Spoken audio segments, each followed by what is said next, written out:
Good morning everyone, कैसे हैं आप सब। Welcome back wifi study with Nandini. Discuss करेंगे 31 जुलाई के करंट अफेयर और उसके पहले मॉर्निंग का थॉट देखेंगे और उसके बाद अपनी क्लास पे स्टार्ट करते हैं। जैसा कि आप सबको पता है, आप सबका बहुत बहुत शुक्रिया कि आप मेरे साथ बने हुए हैं। आपका सपोर्ट मिला मुझे, आपका साथ मिला, प्यार मिला और आपका भरोसा भी मुझे मिला हुआ है, तो उसके लिए बहुत बहुत शुक्रिया। चलिए स्टार्ट करते हैं अपनी क्लास को। एक सैनिक को देखा है आपने? सैनिक क्या करते हैं? युद्ध होता है, उन्हें पता है कि परिस्थितियां उनके विपरीत हैं, लेकिन फिर भी वो जंग में अपने हथियार नहीं डालते, लड़ते रहते हैं, अपने आखिरी सांस तक लड़ते रहते हैं, क्योंकि उनको उम्मीद है कि वो जीतेंगे जरूर। उसी तरीके से अगर हमारे जीवन में बुरे दिन आते हैं तो उनसे लड़ना पड़ता है, उनसे संघर्ष करना पड़ता है और उनको हराना पड़ता है, क्योंकि जब हम बुरे दिनों को हरा देते हैं तो हमारे अच्छे दिन हमारा इंतजार कर रहे होते हैं और वो शायद ढेरों खुशियां लेकर आए हमारे जीवन में। इस बात का हमेशा याद रखिए, इस बात को हमेशा याद रखिएगा और हमेशा सोचते रहिए कि अगर बुरे दिन आए हैं तो अच्छे दिन भी आएंगे। इस विचारधारा के साथ में ही, इस सुंदर से थॉट के साथ में ही, इस बहुत ही सुंदर मॉर्निंग में हम स्टार्ट करते हैं अपनी क्लास को। जैसा कि आप सबको अच्छे से पता है कि हमने कल से एक पेज स्टार्ट किया है जिसमें हम उस पर्टिकुलर डेट की जो भी ऐतिहासिक घटनाएं हैं उसके ऊपर डिस्कशन करते हैं। ऐसी घटनाएं जो हमारे भारत की हैं और बाहर के देशों की हैं, यानी कि राष्ट्रीय और अंतर्राष्ट्रीय घटनाओं के बारे में हम यहाँ पर चर्चा करते हैं। तो सबसे पहले मुंशी प्रेमचंद्र जी को हम सब जानते हैं, गोदान को तो हम सभी जानते होंगे, जो एक क्या है, एक उपन्यास है। तो भारत के सबसे बड़े उपन्यासकार के रूप में मुंशी प्रेमचंद्र जी को अगर हम जानते हैं तो उनका बर्थ डेट होता है 31 जुलाई 1880 में ही इनका जन्म हुआ था, 31 जुलाई को। इसके बाद दक्षिण अफ्रीका से जब महात्मा गांधी जी लौटे थे तो उन्होंने अहमदाबाद के जो साबरमती है वहां पर अपना आश्रम बनाया था। ठीक है, और आश्रम बनाने के बाद में वहां पर ही उन्होंने खेती करना, पशुपालन करना और खादी का जो काम है वो स्टार्ट किया था। लेकिन 31 जुलाई 1933 31 जुलाई 1933 को उन्होंने अपना साबरमती आश्रम छोड़ दिया था, क्योंकि उनको लग गया था कि उनको भारत के दूसरे राज्यों के लोगों की भी जरूरत है, उनके मदद करने की भी जरूरत है। ठीक है, तो यहाँ पे दो घटनाएं हमने पढ़ी। इसके बाद 1658 में 1658 में औरंगजेब ने स्वयं को मुगल सम्राट घोषित करा था। 1865 में 31 जुलाई के दिन ही ऑस्ट्रेलिया में दुनिया का सबसे छोटी जो रेलवे लाइन है उसकी स्टार्टिंग करी गई थी, उसकी शुरुआत करी गई थी। कहां पर? तो क्वींसलैंड में स्टार्टिंग करी गई थी। इसके बाद हमारे देश के फ्रीडम फाइटर उधम सिंह का निधन हुआ था 1940 में 31 जुलाई के दिन ही। और 1980 में जो हिंदी फिल्मों के महान पार्श्व गायक जिनके जिनके गीत और गाने सुनकर हम बड़े हुए हैं, मोहम्मद रफी जी, इनका भी निधन हुआ था 31 जुलाई को। तो ये कुछ ऐसे फैक्ट है जो हमें पता होने चाहिए 31 जुलाई से रिलेटेड। ओके, देखिए 31 जुलाई को हम कौन सा डे मनाते हैं? तो 31 जुलाई को हम वर्ल्ड रेंजर डे मनाते हैं। और वर्ल्ड रेंजर डे, जैसा कि नाम से ही समझ में आ रहा है कि रेंजर कौन होते हैं? जो हमारे प्रकृति, हमारे जंगलों, हमारे वनों की रक्षा करते हैं। तो रेंजर वनों की और जंगलों की रक्षा करेंगे तो कुछ घायल हो जाते हैं, किसी का किसी भी वजह से, वहाँ के जानवरों की वजह से या जो भी प्राकृतिक आपदाएं हैं उसकी वजह से अगर मृत्यु हो जाती है तो उनको याद करने के लिए, लोगों लोगों के मन में उनके प्रति जागरूकता पैदा करने के लिए ये दिन मनाया जाता है। ठीक है, इस बार का विषय क्या है 2023 का? तो इस बार का विषय है ranger protecting our natural and cultural heritage, यानी कि हमारी प्राकृतिक और सांस्कृतिक विरासत की रक्षा करना इस बार की थीम है विश्व रेंजर दिवस की। तो आई होप कि आपने समझ ली होगी बात। ओके, 1992 में 1992 में पहली बार इसी दिन इंटरनेशनल रेंजर फेडरेशन, किसका? इंटरनेशनल रेंजर फेडरेशन की स्थापना करी गई थी 1992 में। और इस बात को ध्यान में रखते हुए ही 31 जुलाई को विश्व रेंजर दिवस मनाया जाता है। क्लियर? आइए नेक्स्ट बात करते हैं हम अपने कर्नाटका के बेंगलुरु के बारे में।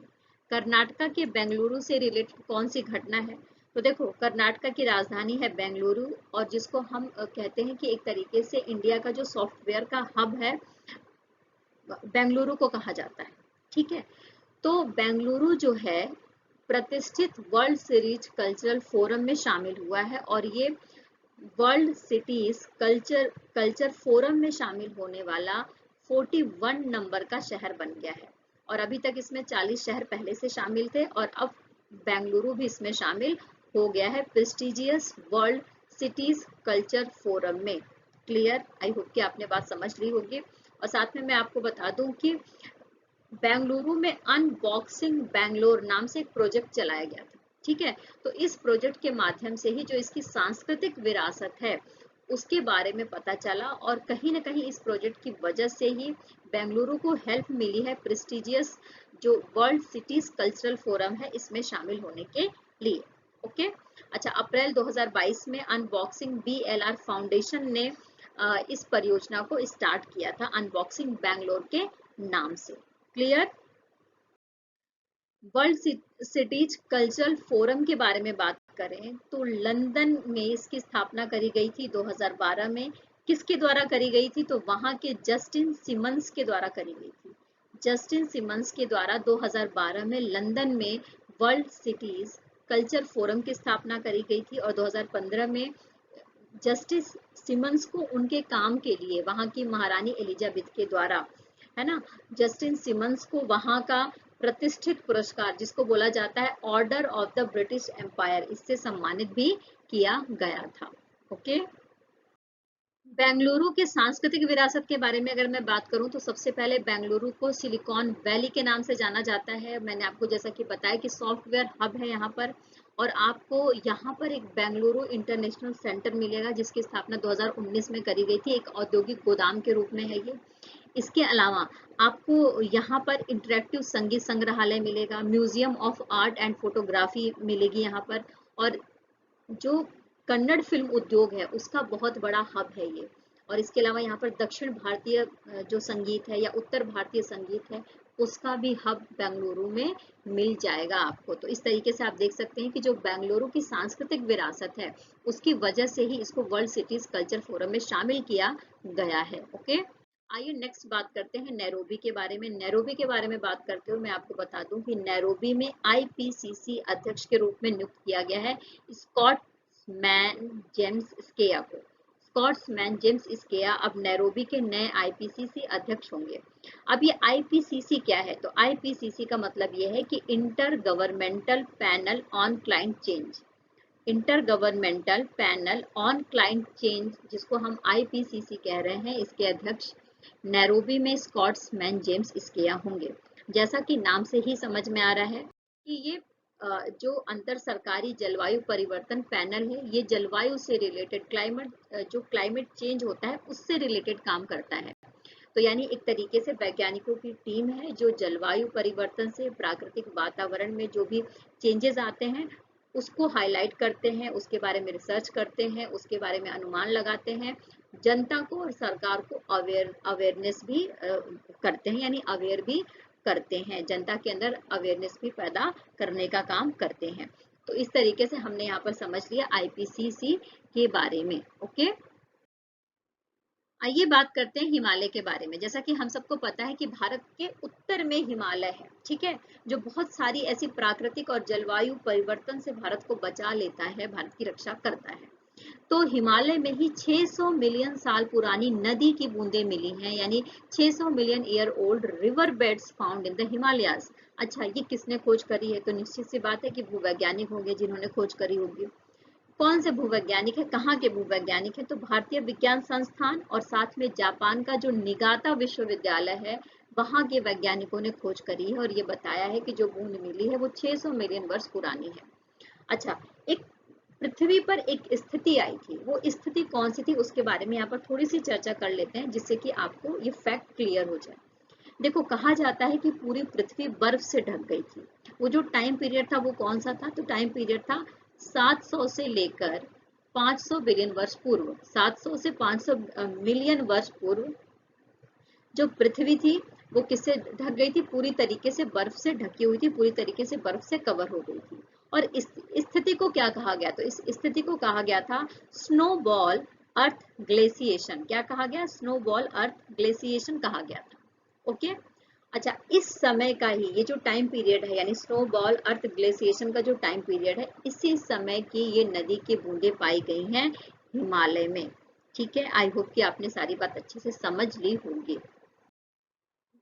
देखिए, यहाँ पर जो बात कर रही हूँ मैं, वो भारत और श्रीलंका के विषय में बात हो रही है। जैसा कि 20 और 21 जुलाई को जो श्रीलंका के राष्ट्रपति हैं वो भारत का दौरा करके गए हैं, और जब वो वापस दौरा करके गए हैं तो उन्होंने कहा कि जो श्रीलंका का संविधान है उसमें 13th नंबर का संशोधन किया जाएगा, है ना। और संशोधन किस बात पर किया जाएगा कि भारत और श्रीलंका के बीच में पहले 1987 में एक समझौता हुआ था, उस समझौते के तहत ये संशोधन किया जाएगा, ऐसा कहना था, ऐसी आशा व्यक्त करी है जो वहां के राष्ट्रपति हैं, श्रीलंका के राष्ट्रपति हैं, उनके द्वारा। अच्छा, अब ये समझते हैं कि भारत और श्रीलंका के बीच में ये जो समझौता हुआ है 1987 में, उसकी पृष्ठभूमि क्या है, उसके पीछे का कारण क्या है। देखो, सबसे पहले तो मैं आपको बता दूं कि श्रीलंका, जैसा कि आप देख सकते हैं कि जो भारत है, भारत के बिल्कुल दक्षिणी में आपको श्रीलंका देखने को मिल जाएगा, और ऐसा लगता है कि भारत से बिल्कुल जुड़ा हुआ है ये, है ना। देखने में बिल्कुल छोटा सा है। एक टाइम पर अगर प्राचीन इतिहास के बारे में बात करें तो श्रीलंका भारत का हिस्सा हुआ करता था। वहां पर आपको सिंहली समुदाय सबसे ज्यादा देखने को मिलेंगे, और तमिल लोग हैं वहां पर। जो तमिल हैं, स्पेशली ये कहा जाता है कि जो तमिल है वो प्रवासित होकर कहाँ चले गए थे, श्रीलंका में चले गए थे। तो वो एक तरीके से माइनॉरिटी है वहां पर श्रीलंका में। ठीक है, भारत को आज़ादी मिलती है ब्रिटेन से 1947 में, और श्रीलंका को आज़ादी मिलती है 1948 में। तो वहां पर सिंहली लोगों की संख्या ज्यादा थी, तो वहां पर जो सरकार बन के उभर के आती है वो कौन सी बनकर आती है, सिंहली बहुमत सरकार अस्तित्व में वहां पर आती है, जहां पर मतलब सिंहली लोगों की मेजॉरिटी होती है। Okay, clear. अब इसके बाद क्या होता है, इसके बाद ये होता है कि जब इनकी सरकार बन जाती है तो जो तमिल लोग थे उनके खिलाफ भेदभावपूर्ण व्यवहार हो रहा था, ऐसा बताया गया, या तमिल लोगों का ऐसा मानना था। श्रीलंका का जो उत्तरी पूर्वी हिस्सा है वहां पर आप देखोगे कि वहां पर ज्यादातर तमिल रहते हैं। तो ये जो उत्तरी पूर्वी हिस्से के जो तमिल लोग थे, उन्होंने 1970 के दशक में एक दो प्रमुख पार्टियां बनाने की बात कही, और उन पार्टियों का नाम क्या है, तो यूनाइटेड लिबरेशन फ्रंट। क्या नाम था, तमिल यूनाइटेड लिबरेशन फ्रंट नाम से पार्टी बनाई। ठीक है, और इसी बीच श्रीलंका में श्रीलंका के संविधान में 6वां संशोधन होता है। 1900 कब होता है ये संशोधन, तो 1983 में। ठीक है, तो 1983 में जब ये 6 नंबर का संशोधन होता है, तो इसके माध्यम से जो ये तमिल यूनाइटेड लिबरेशन फ्रंट है वो पूरी तरीके से समाप्त हो जाती है, क्योंकि इस पार्टी की डिमांड थी कि वो उत्तरी और पूर्वी जो श्रीलंका का जो हिस्सा है वहां पर अ, तमिलों के लिए, जो तमिल निवासी हैं उनके लिए एक अलग राज्य की मांग कर रहे थे। तो इस अलग मांग को खारिज कर दिया जाता है 1983 में श्रीलंका संविधान के 6ठे संशोधन के माध्यम से। अब जब ये संशोधन पारित हो जाता है संसद में वहां की, तो क्या होता है, इन दोनों जातियों के बीच में, यानी तमिल के बीच में और सिंहली दोनों समुदायों के बीच में हिंसक झड़प होती है, और श्रीलंका में एक बहुत ही वृहद घरेलू हिंसा का दौर स्टार्ट हो जाता है। देखिए, इसके बाद 1987 का जो टाइम है वो आता है, तो 1987 में उस समय भारत के प्रधानमंत्री कौन थे, तो राजीव गांधी जी थे। ठीक है, तो राजीव गांधी जी और साथ में ही श्रीलंका के राष्ट्रपति कौन थे उस टाइम पर, तो JR जयवर्धने थे। तो इन दोनों के बीच में भारत श्रीलंका समझौते पर हस्ताक्षर किया गया, इसीलिए भारत श्रीलंका समझौता 1987 कहा जा रहा है। ठीक है, और इसके तहत ये कहा गया कि जो श्रीलंका का संविधान है उसमें 13वां संशोधन किया जाए। 13वां संशोधन क्या था कि 13वें संशोधन के अकॉर्डिंग पूरे श्रीलंका में एक ही तरीके का कानून लागू होने की बात कही गई थी, और जो ये गृह युद्ध है इसको संवैधानिक समाधान ढूंढना इसका उद्देश्य था, यानी कि एक तरीके से कॉन्स्टिट्यूशनल सॉल्यूशन ढूंढा जाए जिसकी वजह से जो ये गृह युद्ध हो रहा है ये समाप्त हो जाए। ओके, तो आई होप कि आपने ये सारी जो पृष्ठभूमि है, ये जो कहानी है वो अच्छे से समझ ली होगी। देखिए, अगर अदर क्लॉजेस के बारे में यहाँ पर डिस्कशन करती हूँ मैं, तो अदर क्लॉजेस में यहाँ पर जो बातें समझ में आती हैं कि सबसे पहले तो जो उत्तरी और पूर्वी प्रांत है श्रीलंका का, वहां से जो भी आपातकाल लगाया गया है उसको हटा दिया जाए। ठीक है, और जो सेना है उसको वापस भेज दिया जाए, और जैसे दूसरे प्रांतों के लिए जो नियम कानून और जो फैसिलिटीज हैं वो सारी प्रोवाइड कराई जाए। और इसके अलावा सिंहली वहाँ की आधिकारिक भाषा है अभी तक, और सिंहली के साथ साथ में वहाँ पर तमिल और अंग्रेजी को भी आधिकारिक भाषा बनाया जाए। ये कुछ अदर क्लॉजेस ऐड किए गए हैं श्रीलंका और भारत के एग्रीमेंट के दौरान। ओके, तो आई होप कि आपने सारी बातें समझ ली होंगी। और अगर किसी को अरेस्ट किया गया है तो उसको माफी भी दे दी जाए। गृह युद्ध के दौरान अगर किसी तमिल को अरेस्ट किया गया है तो उसको माफी भी दे दी जाए। तो इस तरीके से आप देख सकते हैं other clauses of the India Sri Lanka agreement. Okay, देखिए श्रीलंका में अगर ये संशोधन लागू हो जाता है, ये संशोधन हो जाता है वहां के संविधान में, तो क्या होगा? तो सबसे पहले तो श्रीलंका के जितने भी प्रांत हैं उसमें एक ही तरीके का कानून होगा, और उत्तरी और पूर्वी हिस्से में जो तमिल रह रहे थे उनके लिए भी सुविधाएं हो जाएंगी। जो लोग जेलों में बंद थे उनको एक नॉर्मल लाइफ मिल जाएगी, तमिल को एक आधिकारिक भाषा मिल जाएगी, और पूरे श्रीलंका में एक ही तरीके का माहौल, एक ही तरीके का कानून लागू हो जाएगा। तो इस तरीके से आप देख सकते हैं कि इस अमेंडमेंट से तमिल लोगों को बहुत ज़्यादा फायदा है।